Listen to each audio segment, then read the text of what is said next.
par une sensibilisation de toutes les parties prenantes au système éducatif, c'est-à-dire les enfants dont on parle, les parents dont il est question, les politiques, à ce qu'on prenne conscience que ce que nous formons aujourd'hui, c'est eux qui vont diriger notre pays demain, dans 5 ans, dans 10 ans, dans 15 ans, et que ce n'est pas un investissement perdu de penser à tous ces aléas, à tous ces contours de problèmes dont on parle aujourd'hui, qui stigmatisent en quelque sorte la femme dans le milieu éducatif et alors dans la société.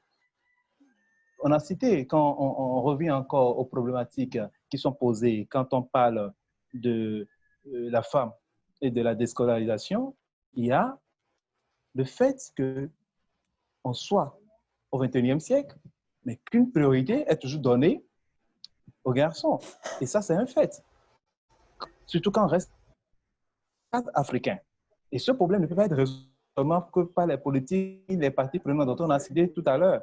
Et il faut aller vers les leaders religieux. Il faut aller sans pouvoir vouloir changer les coutumes, montrer qu'aujourd'hui, les mentalités doivent évoluer.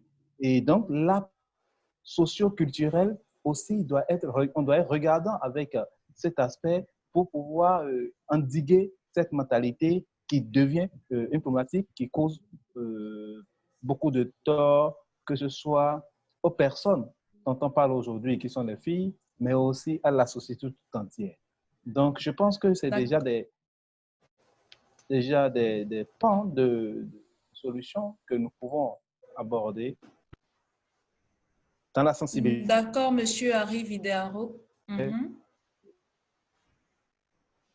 Nous, par exemple, avec le cabinet Talent Incubator, qui est une ONG, l'ONG Talent Incubator et cabinet, on accompagne, par exemple, plusieurs fondations, plusieurs associations donc dans la sous-région à pouvoir mieux impacter par les programmes qui sont développés d'accompagnement. Parce que quand j'ai regardé dans la sous-région, plusieurs structures, oui, vous me revenez? Vous m'entendez? Excusez-moi, je vais vous interrompre pour... Plusieurs structures aujourd'hui, comme ONG, on a un problème de reçoivent des fonds, connexion, par exemple, je vais donc prendre... je disais, avant de revenir vers vous, je veux prendre une contribution d'un panéliste, pas d'un panéliste, d'une personne qui est là, qui suit le panel. Il parle de quelques barrières qui va nous permettre de rebondir sur une autre question. Quelques barrières sociales, il y a les frais de scolarité élevés, l'incapacité des parents à acheter les manuels scolaires,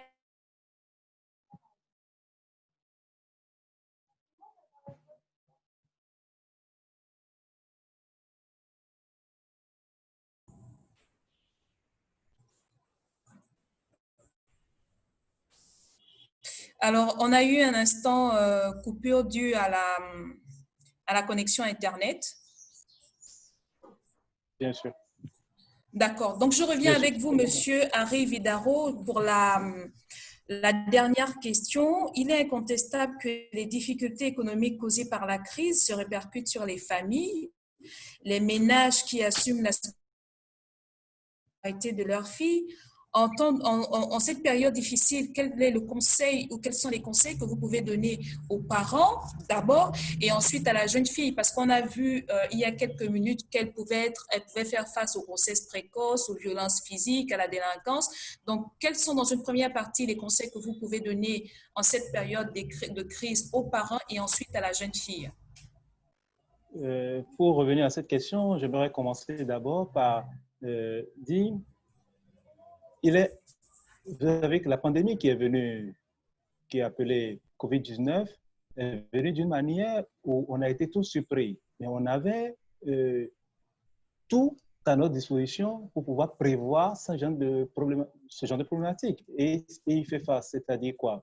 Les gens, par exemple, n'étaient pas habitués aux cours en ligne, alors que c'est des choses qui pouvaient être développées très tôt. Moi, je me rappelais qu'il y a 2 ans, sur un programme de l'Union africaine pour l'éducation, j'avais proposé l'éthique au service de l'éducation. Et les gouvernants ne prenaient pas ça au sérieux en Afrique pour demander, mais comment est-ce que pour désengorger des amphis, permettre aux gens tous d'avoir accès aux cours, et en restant par exemple au nord, ne pas vouloir venir au sud pour pouvoir, parce que c'est les problèmes de moyens que moi je voulais régler en ce moment, qu'on n'était pas encore suffisamment prêt pour aller au cours en ligne et pour qu'on soit sérieux avec. Mais aujourd'hui, la pandémie nous l'impose. Nous l'impose. Pourquoi est-ce que je cite ça? On a dit tout à l'heure, il y a des filles qui sont à la maison, mais que les parents n'ont pas encore la conception, n'ont pas encore la mentalité de cerner que de la maison, que les cours en ligne que font ces personnes soient sérieux. On préfère alors occuper toujours ces enfants pensant que le fait que ce ne soit pas physique, ces cours, qu'on peut prendre ça à la légère. Donc, c'est d'abord de sensibiliser les parents pour qu'ils puissent comprendre que dans ce monde aujourd'hui d'égalité, que ce soit garçon, que ce soit fille, on doit avoir les mêmes approches par rapport. Première des choses. Deuxième chose, j'ai eu à écrire un plan social, économique et sanitaire qui est le fameux plan SES pour le COVID-19, où j'ai abordé ce côté où je disais que ce soit politique. Parce qu'il ne faut pas oublier les politiques. Il ne faut pas aller seulement avant d'aller aux enfants pour qu'il y ait un accompagnement précis en cette période-ci. Pourquoi? Les enfants même qui suivent les cours en ligne aujourd'hui n'ont pas, il faut avoir, on appelle la concentration nécessaire pour quitter le volet physique pour le côté cours en ligne. Et que ces personnes n'ont pas encore cerné tout ce bout. Donc, il faut toujours avoir développé alors de ce côté des approches par rapport à ces enfants. Donc, demander aux enfants de se dire que c'est vrai, il y a une crise, mais des moyens sont mis à disposition aujourd'hui avec lesquels nous devons faire. C'est de prendre au sérieux cela pour ne pas perdre du temps, d'abord, parce que l'essentiel n'est pas d'avoir le diplôme, mais c'est d'avoir les capacités nécessaires après, les acquis nécessaires après, pour que la solution trouvée aujourd'hui, qui est de se cantonner d'abord, pour le moment avant l'année qui va venir et que beaucoup d'États vont évaluer, qui sont les cours en ligne, qu'on ne puisse pas pour qu'on ait le retour par rapport à ça. Donc, ce fameux plan sanitaire, économique ou social soulève déjà aussi le problème économique. Que les parents comprennent qu'ils ont investi pour avoir un résultat donné. Et que pour avoir ce résultat, le sacrifice, c'est de continuer toujours avec ce sérieux qui est de ne pas prendre à la légère ce qu'on appelle les acquis nécessaires pour pouvoir s'imposer demain, qui est l'éducation.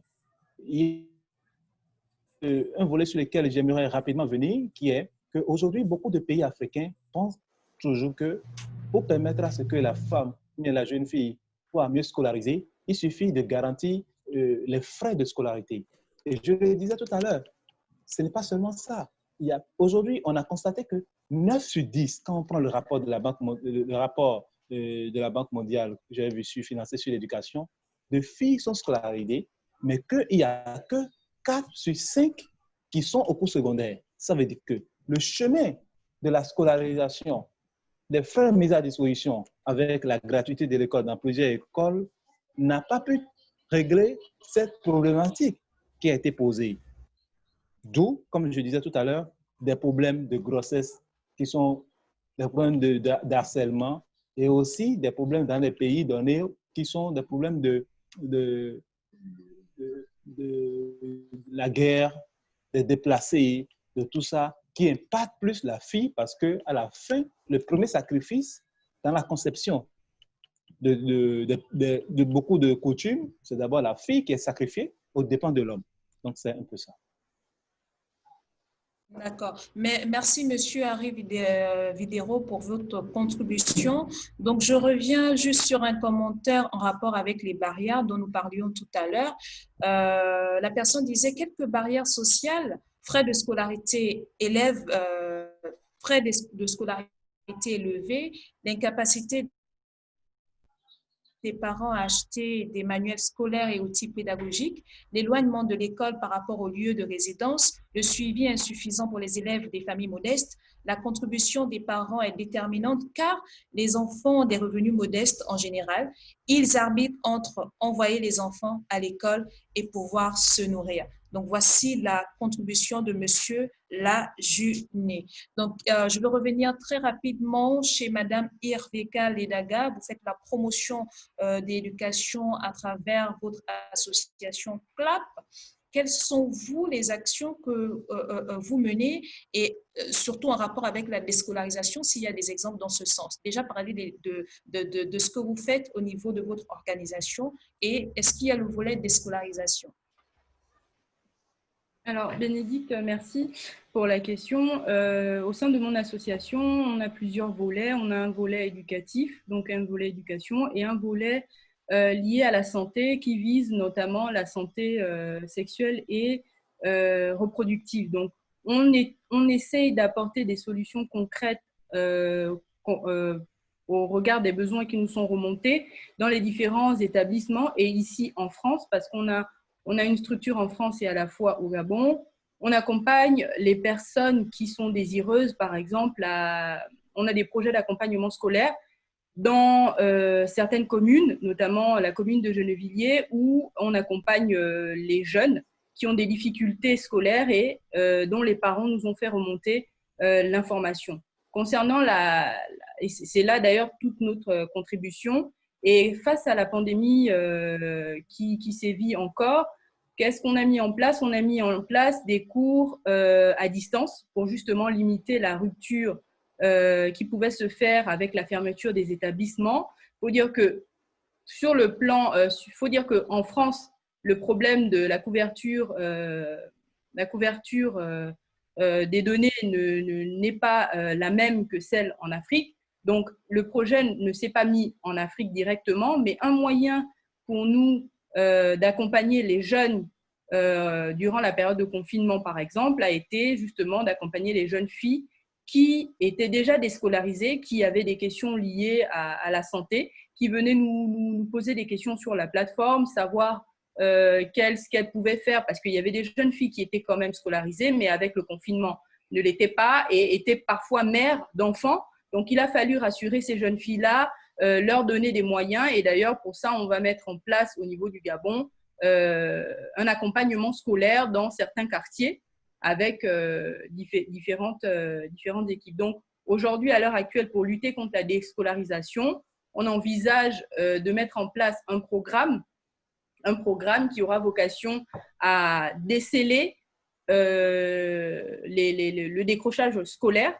Donc ça, pour le faire, il faudra le faire avec bien entendu, le personnel enseignant, parce qu'il faut se dire que la déscolarisation et la scolarisation des enfants, c'est un fait, mais derrière, le problème le plus important que les États ont du mal à résoudre, c'est l'accompagnement du personnel éducatif. Donc, si les enseignants n'ont pas les moyens pour accompagner les différents élèves qu'ils ont à leur charge, évidemment, la qualité des études aura forcément un impact, et avec les problèmes sociaux que nous connaissons et qui impactent l'éducation, évidemment, on aura une éducation de mauvaise qualité et on aura un taux de déscolarisation très important. C'est sûr qu'avec le passage de la pandémie, on verra que le taux de déscolarisation évoluera, forcément. Et d'ailleurs, ça n'aura pas seulement un impact, j'insiste sur le fait qu'il y a quand même l'impact sanitaire qui est là, ça n'aura pas un impact seulement sur le plan éducatif, ça aura aussi un impact sur le plan de l'éducation à la santé sexuelle et reproductive.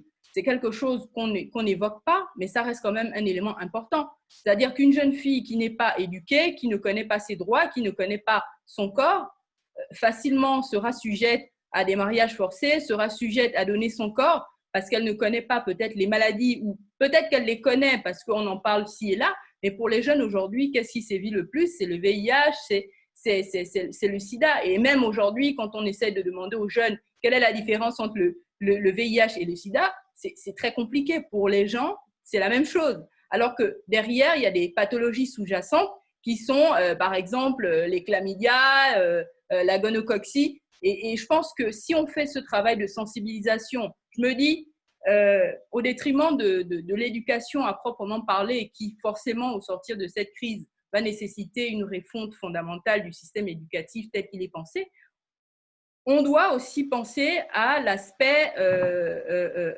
santé, sanitaire, donc l'apprentissage du corps, l'appropriation du corps, parce que si une fille n'est pas éduquée, si elle ne connaît pas son corps, si elle ne connaît pas ses droits, ben elle sera forcément victime des différents problèmes qui existent dans la société. Et bien entendu, il faudra repenser l'éducation. Pour terminer, il faudra repenser l'éducation à la suite de ça pour limiter le taux de déscolarisation des jeunes. Aujourd'hui, le support numérique reste un élément qui pourra justement accompagner le mode d'éducation traditionnel, mais encore, moi je pense qu'il faudra, ça va nécessiter un investissement massif des États, mais aussi des différents contributeurs internationaux.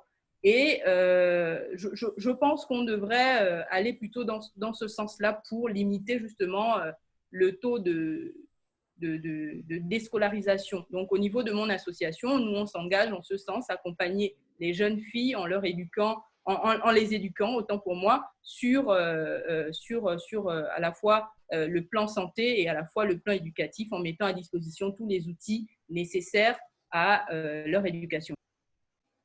Merci, Madame Ivirka, et je voudrais par la même occasion remercier tous les panélistes et les participants. La technique me fait signe que nous avons largement dépassé le temps. Il reste quelques questions en suspens. Je propose que pour les questions qui sont restées, que si les panélistes peuvent donner des réponses au niveau de la plateforme Antowinners, parce qu'il y a quelques questions qui sont restées en suspens pour aider donc les personnes qui étaient là, qui ont suivi donc ce panel. Ça a été un plaisir pour moi de pouvoir modérer ce panel. Merci et au revoir. Au revoir. Au revoir et merci de nous avoir associés. Au revoir. Au revoir à tous et puis au plaisir d'avoir contribué à cet échange. Et merci beaucoup. Merci bien. Merci bien. J'espère qu'on essaiera de s'écrire après. Merci. Merci. Plaisir aussi. Partagé.